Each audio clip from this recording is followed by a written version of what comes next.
bottom of the page under resources. Also, there's a sign-up sheet in the back if you want a copy of today's presentation, plus we will be recording it, so we will be sending out a link to the recording as well, so you can reference back to some of the stuff. I'll send that out to you as well.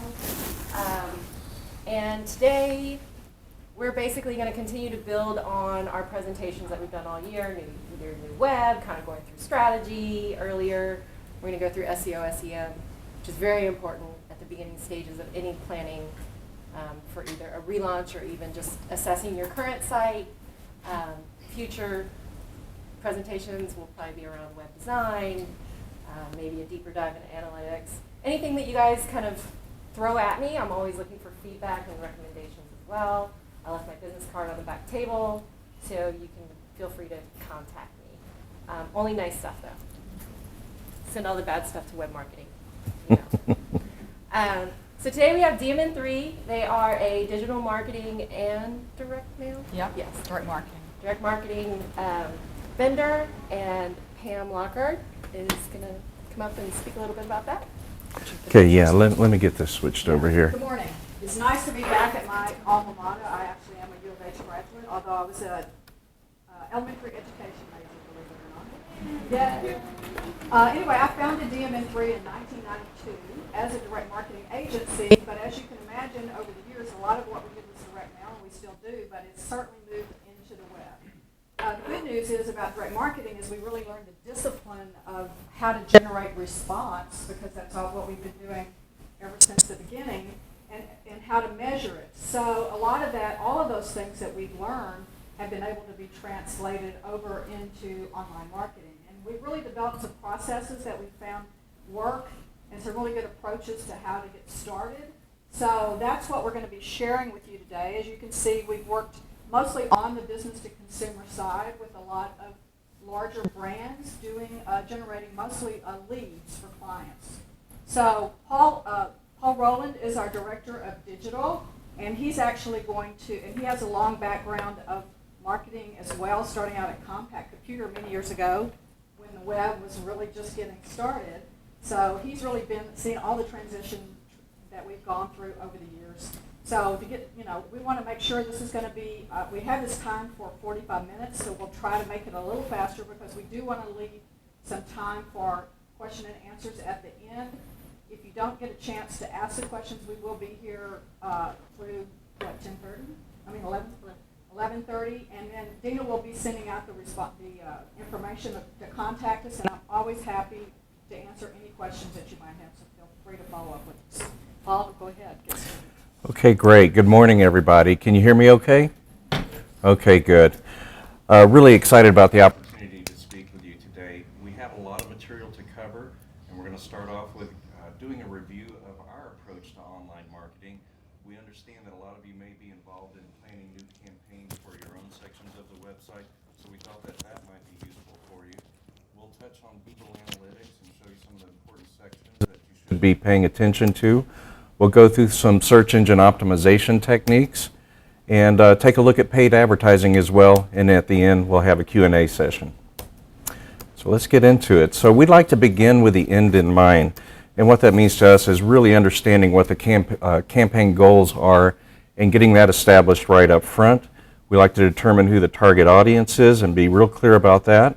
We identify any existing resources and assets that we can leverage, be it content or photography.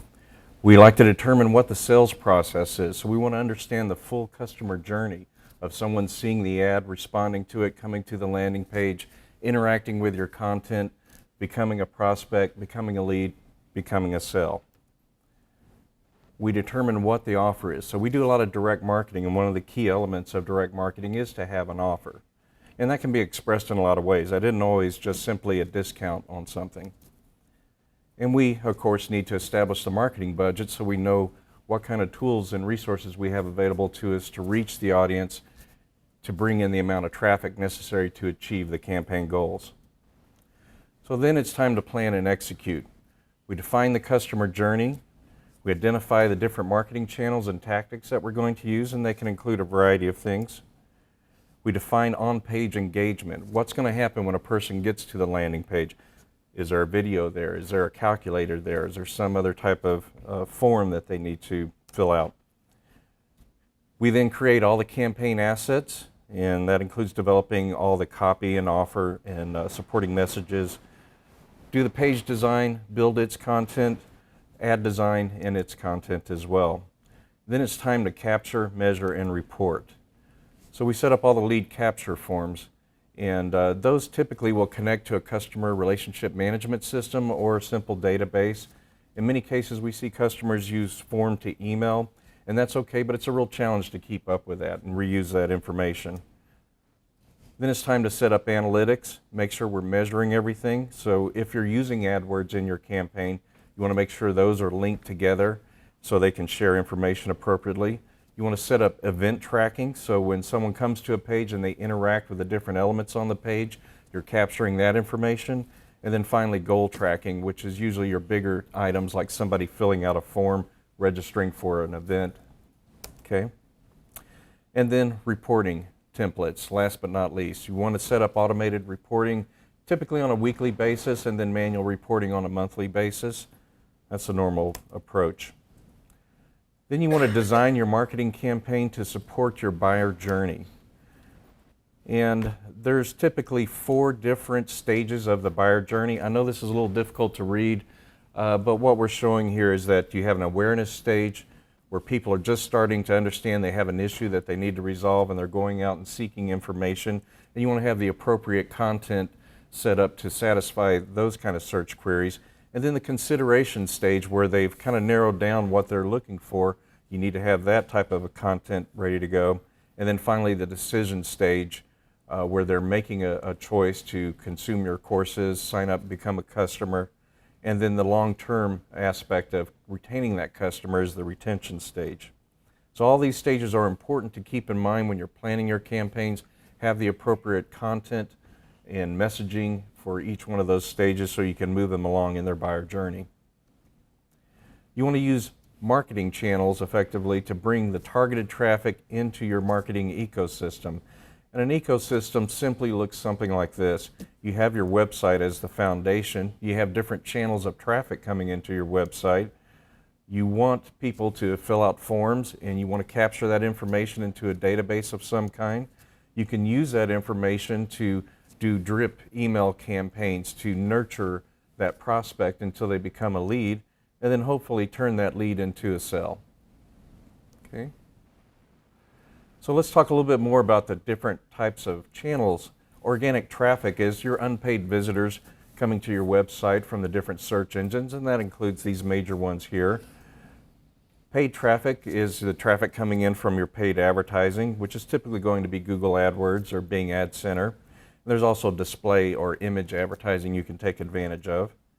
Referral traffic are links from other websites coming in.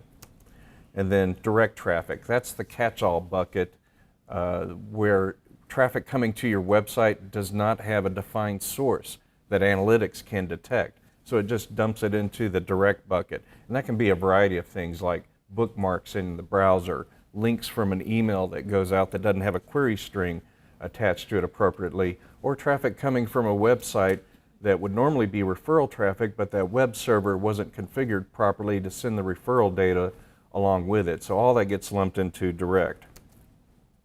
So let's talk a little bit about Google Analytics. You want to use analytics to capture, measure, and report your website traffic, events, and conversions. It will tell you things like traffic sources by channel, geolocation of your users, demographics including ages, marital status, parental status.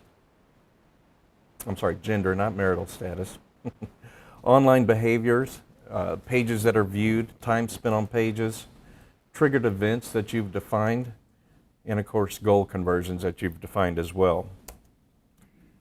There's 4 different sections to analytics that you will spend most of your time in. The first being the audience section, which gives you your overall details of traffic, including the amount of traffic, your user type, geolocation, devices that are used to visit the site. Acquisition, which gives you details about the channels and campaigns that brought users to the site. the behavior section, which is all about which pages people view and events that occur, and then the conversion section, which is for tracking your goals. So we have a bit of a case study that we wanted to go into, and this is for the distance education section of your website, and we thought we'd look at some of the analytics statistics there to see what we find. First of all, in the audience section, this is showing trailing 30 days worth of data. So when you log into analytics, that's typically what the calendar defaults to, is trailing 30 days. You can see that you have 1,600 sessions here, or a little bit more than that, or 16,000 sessions, and that's the number of visits to the website. Users at a little bit more than 9,700, and that's the number of people coming to the website. Page views at a little more than 56,000, and then pages per session at 3.49. That's a real good number. Whenever I see it above 3, I'm real happy with that number. The average session duration at 2 minutes and 46 seconds, that's also a very good number. Anytime I see it above 2.5 minutes, I'm very happy with that. Your bounce rate is a little bit under 40%. Again, that's a good number. Whenever I get nervous if I see a site that has a bounce rate over 50% in most cases, then I know it's time to take action and look at that and make some decisions on what might need to be adjusted. Now, there are some cases where a high bounce rate is normal and acceptable. In a lot of cases, an advertising campaign going to a dedicated landing page will have a much higher bounce rate. Display advertising, you might see bounce rates as high as 90%, and that would be a normal kind of situation. So especially if the landing page provides all the information and details that a person might need to satisfy that particular situation, there's no need to navigate deeper into the site. They fill out the form and they go away, so you can see a high bounce rate in those situations. Percentage of new users, I didn't touch on that. At 47%, this is fairly good. You always want to see this percentage as high as possible because new users is what's bringing new business to you. In the acquisition section, this shows you the different channels that traffic is using to come into the site. Here we can see that organic traffic certainly is the biggest channel bringing in traffic, and then you have direct and referral. After that, it drops off very quickly, so there's just a modest amount of traffic in the other channels. Social traffic is broken out here in analytics, but it's really referral traffic. They've just put a filter in there to break that out. Paid search, that's probably from some other department's campaign, and that traffic just happened to come into this section of the website. Other, a lot of times that's just undefined traffic. That could be an email link, perhaps, that didn't have a query string on it. And then you have display, and email is defined there as well. In the behavior section, you'll spend time looking at what pages are people viewing on the site. And usually there's a handful of pages that have most of the traffic, and then it kind of falls off after that. You want to study this carefully to understand what pages are being consumed by your visitors. Where are they spending their time? Is there an important page that you want people to see that's not getting the traffic that it needs? That can clue you in on navigation changes you might need to make to the website, or promo panels that you need to readjust on the main page to guide that traffic into the important sections. And then also in the behavior section is the event tracking. In this case, this part of the website is not tracking events, and it's probably something that should be done. There's, on the main page going into the distance education, there's a number of information panels there and different buttons that people can click on. You probably want to understand how people are interacting with that page, so when you're planning your redesign, you have that information and you can see the hierarchy of importance of what people are clicking on. Oops. Okay, and then finally the goal tracking. I noticed that that section of the website is not tracking goals, so whenever someone fills out the form that's on that page, that's not being captured. Also on your main website, this is actually a view of the all subdomains included. This particular view, goal tracking, is not set up either. I don't know if goal tracking is being used commonly here or not. It's certainly something I would recommend, particularly if you're going to be using AdWords campaigns, because the AdWords system relies on that goal information to tune itself. It can optimize itself whenever there's an ad, a goal occurs. That count goes back into the AdWords system. It's kind of like a feedback loop, and as it builds up that history, it can tune itself to target situations that are more likely to produce a goal. So I would suggest taking advantage of that feature as soon as possible. All right, let's spend a little time talking about SEO.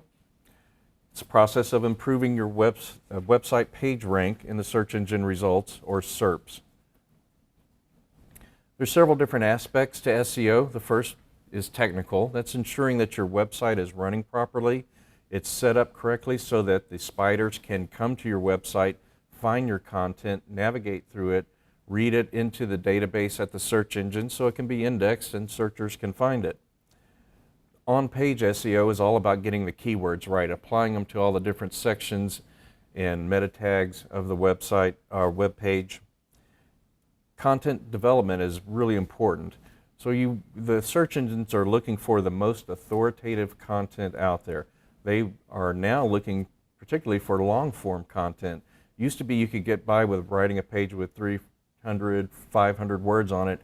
Nowadays, in highly competitive industries, it's common to see pages with 1,200, 1,500 words on it being in the top 10. Off-page is all about gaining links to bring that traffic into your site. There's a process to SEO that we follow, and it starts in the upper left-hand here, and that starts with analysis of the existing situation. Using your Google Analytics to understand how the organic traffic is coming into your site and navigating, and that will clue you in on what type of campaign goals that you need to set up to enhance your traffic. You then perform keyword research to support that. You write your content, build your pages, and then you apply that to the website, and in the process of doing that, you're performing website optimization. And you would submit this to the search engines by using the Google Search Console or Bing Webmaster Tools. Is everybody familiar with those two tools? That's something that you also should look into and get familiar with. It used to be called Google Webmaster Tools. Now it's called Google Search Console.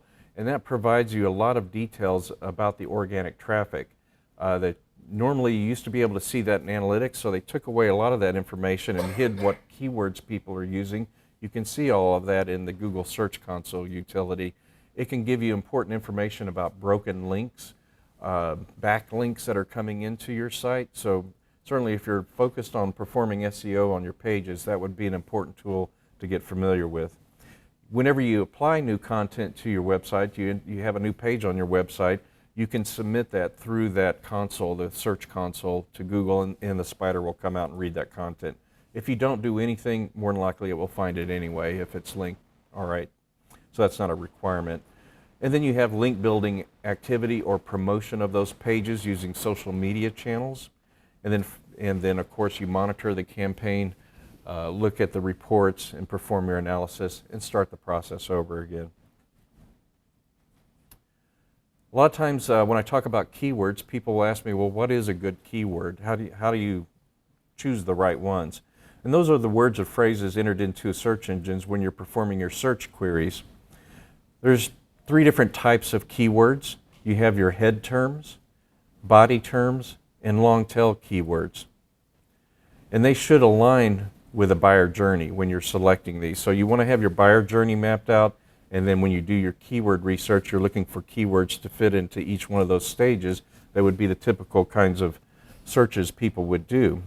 And as an example, I've broken that out for you here, and this example is about tea. So head terms are typically your most simple, generic, 1 or 2 word type of terms.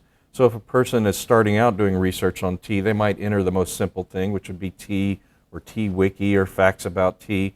And then they see, oh, there's a lot of different varieties of tea here. I think I'm interested in green tea. So they modify their search, apply a few more words to the search to enhance it, to narrow the focus of what they're searching for, and that would be your body terms. And then when they're ready to take action and make a decision, then they tend to use long tail keywords. An example here would be to buy loose green tea. Once they become a customer and they have brand loyalty and they start using your brand name to do searches, that your brand name is also considered a head term as well. Does that make sense? Okay, good. So let's take a look at what the perfectly optimized page might look like. And this example here is for Moz.com. This page is about chocolate donuts, one of my favorite topics. And starting off, you can see the title tag is using the primary keyword of chocolate donuts from Mary's Bakery, simple, direct, straightforward. The meta description, which is not really factored into SEO ranking, but this is what sells the link. When somebody goes to the search engine and does a search, they read this description meta tag. So you want to write this in direct marketing type of language, which is typically command language. You're telling people what's going to happen, what to do, what action to take. And this is a well-written example. Learn the 3 secrets to Mary's award-winning chocolate donuts. Get times and locations for availability, and learn how to make your own donuts at home. Who wouldn't want to click on that link, right? So keep that in mind when you're writing your descriptions. You want to be very direct in your statements. Take advantage of putting your keywords in the URL whenever possible. Right, let's see, I probably should use a laser focus. It's a little bit hard to see here. This is saying that you really should have authoritative content. So you want to write very complete information here. It needs to be unique. You don't want to have duplicate content on your pages. You want this page to naturally be so great and so authoritative, people will want to link to it, and you'll build your links this way. At least that's what Google and Bing say that they want you to do. You want your pages to be bot accessible, so any technical issues need to be resolved that allow the spiders to come to your site, index the content. A best practice is to build in these share features whenever possible for social media. If we go to the next slide here. Layout and arrangement of the content is very important. If you're writing long copy that has 1,000 words, 1,200 words, you don't want to just have a page of all words there. It needs to be broken up, chunked appropriately, organized, make good use of headlines. Do people understand coding like H1 tags, H2 tags, things like that? Okay, good. That's important to take advantage of that. You want to have your any type of endorsements or testimonials, anything like that, to add credibility to the page. You want that present. If there's an author reference, you want that included on the page, any citations.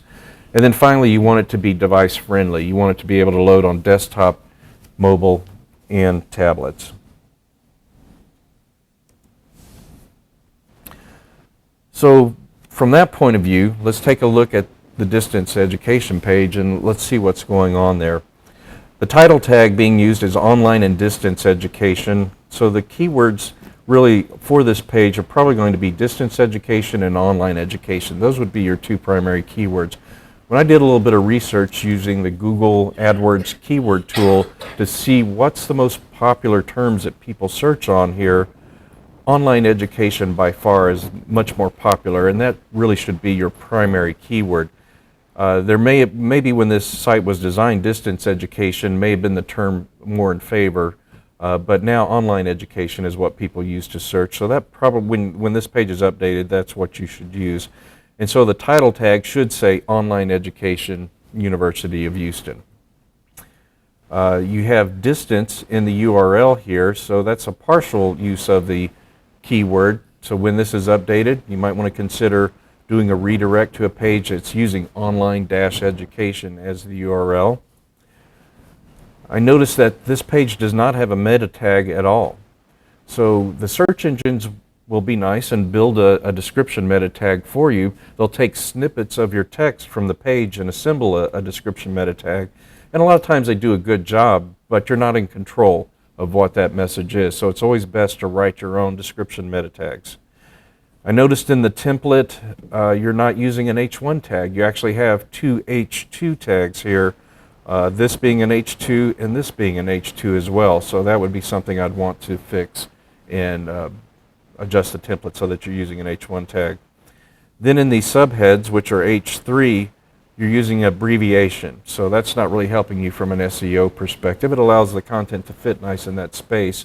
And it may not be completely bad to use that approach, but try to use full, complete keywords when possible and avoid abbreviations. Your alt tags are not using any of your primary keywords for the alt tag or for the alternative text applied to the images. So that's another great opportunity there to add more keywords to the page. And then within the body content, this page goes down a little bit more. The keywords used 3 times, distance education, which in the past that was probably adequate. Nowadays you probably need to repeat it a little bit more. In addition to repeating the keyword more, you need to have more keywords that are in context with that to provide more details to the search engine so they clearly understand the topic of the page. Okay. So when you're performing SEO, there's a number of things that you need to pay attention to. So let's talk a little bit about what to maintain. First of all, you want to monitor your organic traffic. Use Google AdWords for that.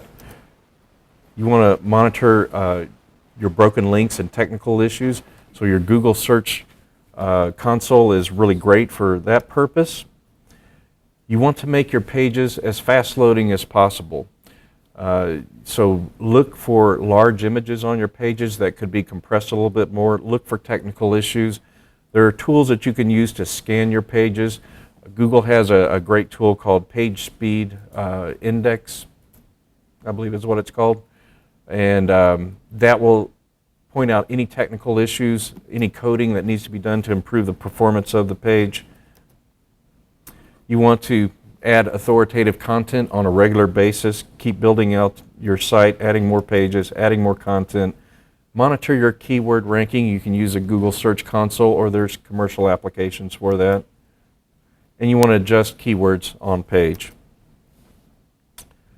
So let's talk a little bit about trends.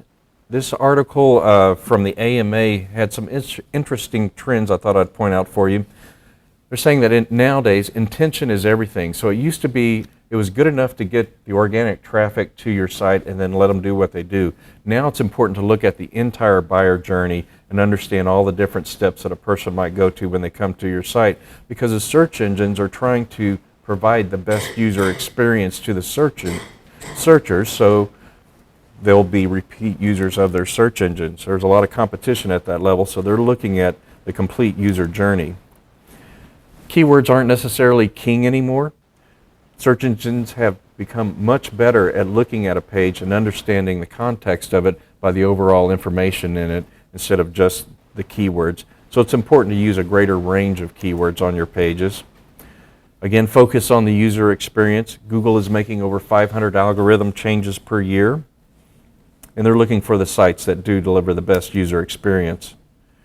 Size matters. As I mentioned, longer articles in highly competitive areas is what is ranking in the top 10. You want to optimize for mobile. And I thought this was interesting. Now search engines have the ability to look at an image and understand what the content of that image is without having any words associated with it. So it's important to choose your images carefully. You don't want to be too abstract with your images. You want to have images that support your SEO. It probably is not that big of a weighting factor overall, but if you're in a highly competitive situation, that might make a little bit of difference for you.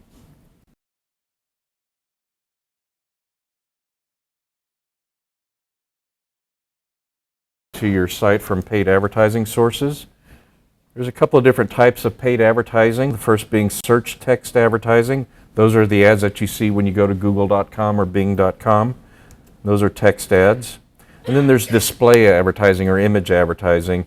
That's typically going to be Google AdWords Content Network or the Bing Content Network. You can also do direct placements or buying inventory directly from a website instead of going through a network. And then if you're a very large advertiser, you might take advantage of ad exchanges. That's kind of like the NASDAQ of advertising, where you can do programmatic buying and do large volumes.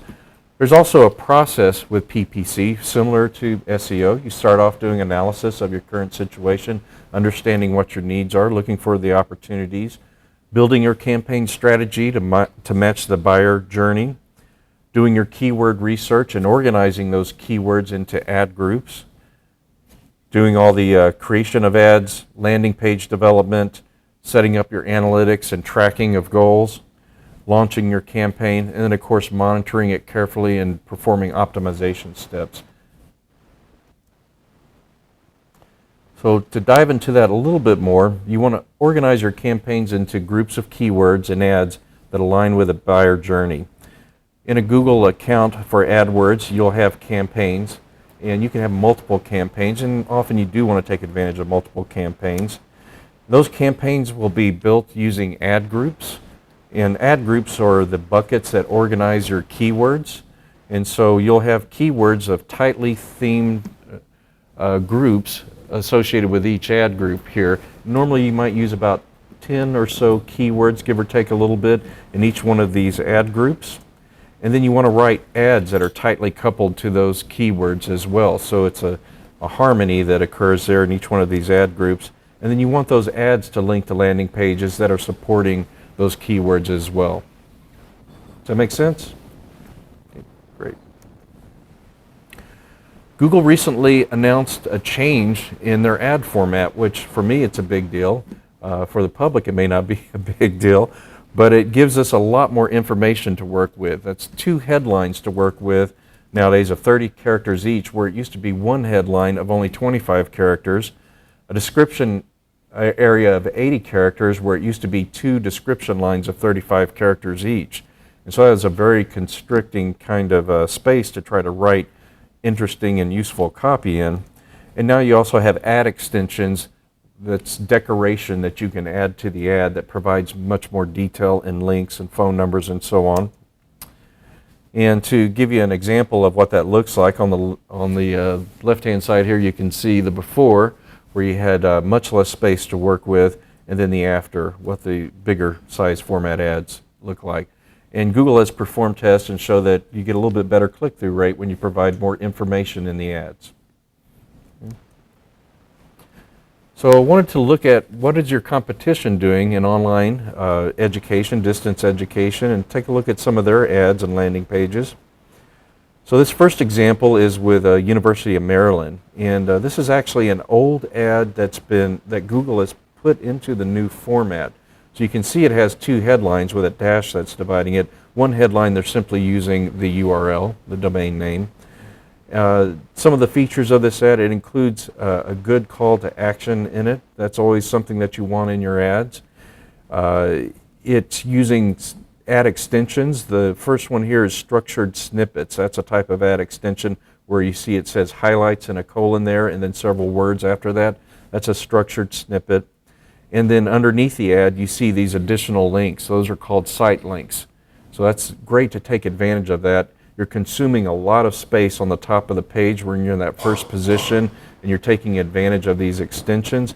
What that's doing, it's driving your competitors off the first page of results. So whenever possible, you certainly want to take advantage of these features.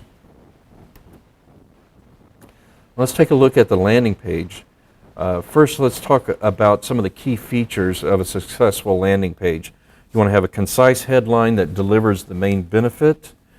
You want to have compatible, relevant visual content. You want to state benefits to the user. Have a good call to action.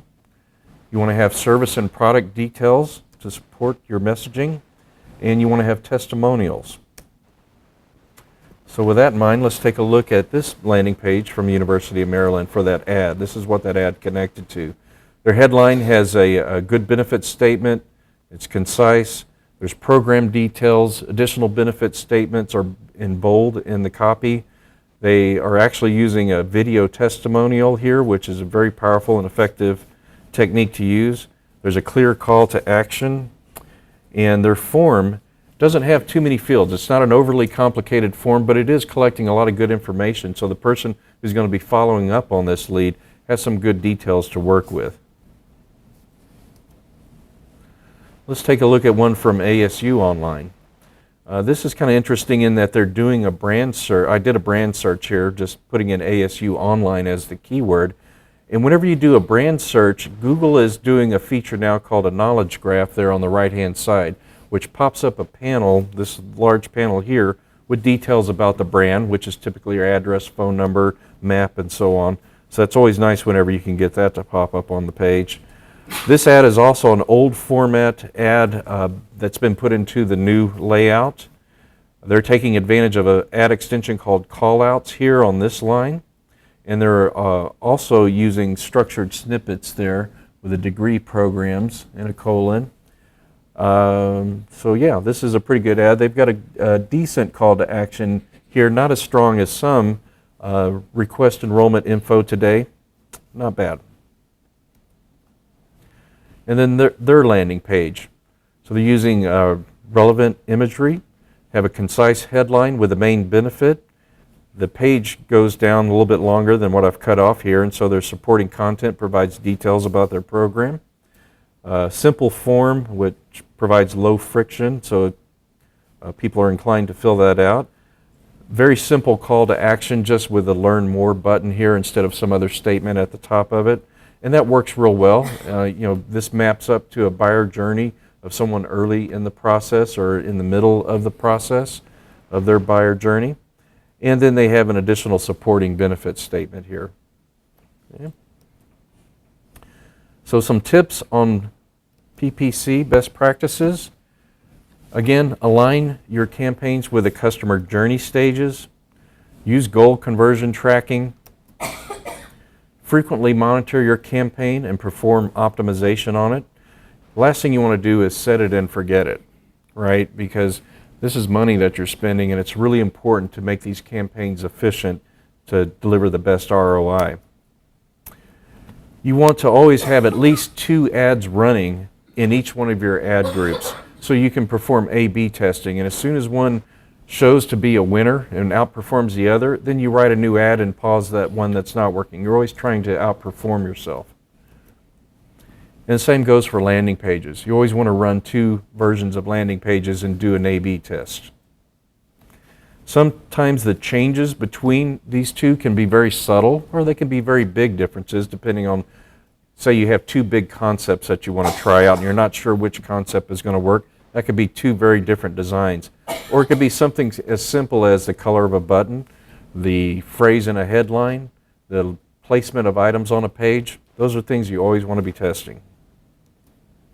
All right, so we've covered a lot of details today, and sometimes it's hard to know exactly where to get started. I thought I'd help you out with a few points here. First of all, get access to Google Analytics if you don't have it already. That's really the foundation of all your efforts in marketing, is to understand what's going on with your traffic coming into your website. You want to study your traffic, understand where the problems are, understand where the opportunities are to help inform your planning for campaigns. Identify your opportunities, specify your goals.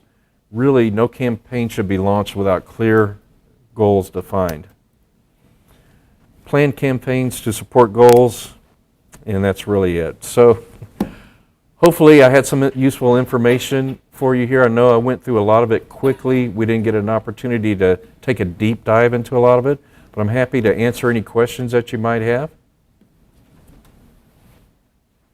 Yes? I'm looking for tips on how to identify what would be effective keywords. Okay, so the tool that I use more often than anything else is the Google AdWords keyword tool. And so you actually need to have an account with Google AdWords, login access to that, to use that tool. Now there's some other keyword tools out there, but you normally have to subscribe to commercial services to get those keyword tools. The first place to start looking is in your Google Search Console. In your Search Console, you will see all the keywords that people are currently using to come to your website. So if you're looking to enhance an existing situation, that's probably where you're going to see the keywords that are working now for you. And that would be through your Google Analytics. Well, Google Analytics will have some information there, but Google started hiding keywords a while back, a couple of years ago. So now you have to get that information through the Google Search Console. Yes? Have you taken a look at our website, different sections of it, say admissions or something like that? Just give your thoughts on what you said about landing pages and keeping it simple. I haven't looked at all your website in detail. You know, what I see is generally nice. You know, it's an attractive website. It looks like the content organization is done pretty well. Some of the things that I saw that are lacking, I pointed out in the presentation. You're not doing any event tracking, you're not doing any goal tracking, you're probably not collecting all the information that you need to really understand how people are interacting with the site and identifying the problem areas so you can more effectively plan enhancements. But some sections of the site I do like a lot. The power section, I really like that blog. Powerhouse section, yes, sorry. I like the content that's being published there. That's really good, useful information. I think it does a lot to promote the brand image of the school. Yes? Okay, so if you go to Google AdWords, you have to pay to get those? No, actually, you can create a free account in Google AdWords, and it makes you. Different than your Google account? Right. So you have a Google account that's your login identity, and you can use that with different services, and that would probably be the login identity that you use to log when you create your Google AdWords account. Google will want you to go through a few steps where you kind of act like you're setting up a campaign, so they'll want you to enter some information about what are your ad group name, what's an ad, so you have to fill out some details, and then finally you get to the AdWords console. Then you'll go into the tools section and you'll find the keyword tool in there. Okay, so how do you get that little green thing that says ad to show up next to a website? Can you show this on the site? Oh, right. So Google automatically does that. Whenever you're running ads, Google automatically, How do you run an ad? you use the Google AdWords tool to set up your campaigns, and you apply a budget to it. Okay. Yeah. All right. Yeah, all that costs money to actually run the ads. Okay, I don't know enough about that. Okay, thank you. Yeah, there's I'd be happy to speak with you in more detail one-on-one. There's certainly, YouTube is a great place to get a lot of information and tutorials on that topic. Google has a wonderful help system as well that provides a lot of details on how to get into that system. What is A/B testing? That's simply you have two items that you're comparing and you're splitting the traffic to each one. You can do it evenly or you can do it in percentages. So you may want to favor one page that you know is good and you want to continue to have good performance, but you want to test out another page. And you use the Google Analytics Experiments section to set up those tests. That's under the behavior section. Yes? So for going back to the online distance education example, you were talking about using your header tags in the image space. Is that No, for the images themselves, you can apply what's called alt tags to images, right? So alternative text for accessibility purposes. And so you'd want to use your keywords inside of the alt text. So they're just descriptions that you write for the photographs, Yes. for the images. Yeah. and with our CMS, it's required unless you're using What's that Oh, required okay. for the CMS? It's required because of Title VIII compliance as well, which is Yeah, but that's another spot on the page that you can take advantage of to put additional keywords, your primary and secondary keywords. I just noticed in this example on that page, they weren't being used. The alt text was there, but it wasn't using the keywords. and second question, for your bounce rate, how do you, what's the, I guess, the measure of determining, you've got this page with, your content, keywords. How do you make that determination that this user couldn't find what they needed, or they did find what they needed and they were happy and went on their merry way? Yeah, that can be tough sometimes. So what you want to look at is successful examples. So you want to understand what's the normal pattern of navigation that a person who comes to your site, looks at several pages, and then accomplishes a particular goal that you have mapped out. So you want to understand what that pattern is, and then you want to look at the people who are not achieving that. Where are they dropping out? Which page do they exit the site from? So that could give you some clues that either they're not finding what they want, or they're getting all the information they need and they don't need to travel any further. A lot of it is just experience and testing, trial and effort.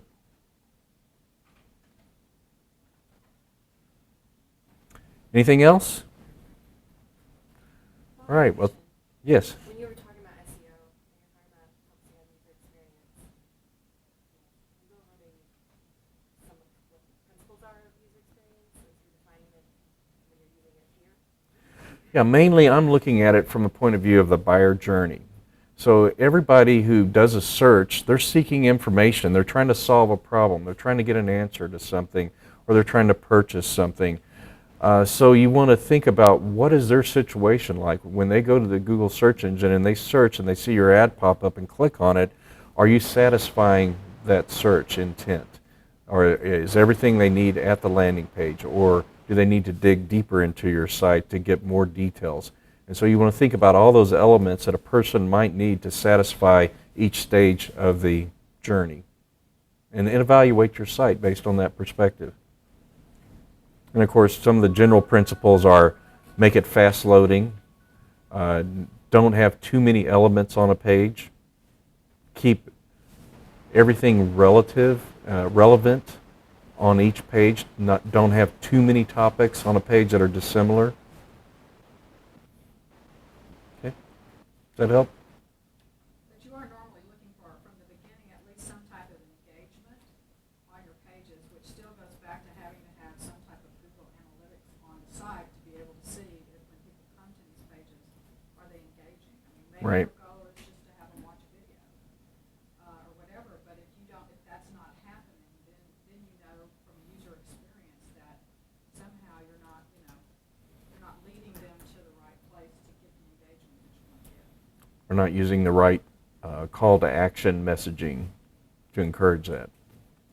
Maybe the user experience is just from the standpoint that the video is too far down the bottom of the page as opposed to being at the top of the page. And this, when they clicked, they were actually looking for that. And that's why you want to do some of that testing that Paul's talking about, because sometimes you can see dramatic changes in your results just by shifting, say, the video from being way down at the bottom of the page to being up at the top of the page. Exactly. Which again, then you know if there's engagement from the standpoint that they clicked on that video. You can even measure how long if they watched the whole video, correct? Versus they just Right. watched a minute of it. And if they just watched a minute of it, then you know, well, maybe there's an issue with this video. We're not delivering once they get to the video. And with event tracking, you can also detect page scroll, how far people scroll down on a page. Okay. All right, anything else? Well, thank you very much. Appreciate it.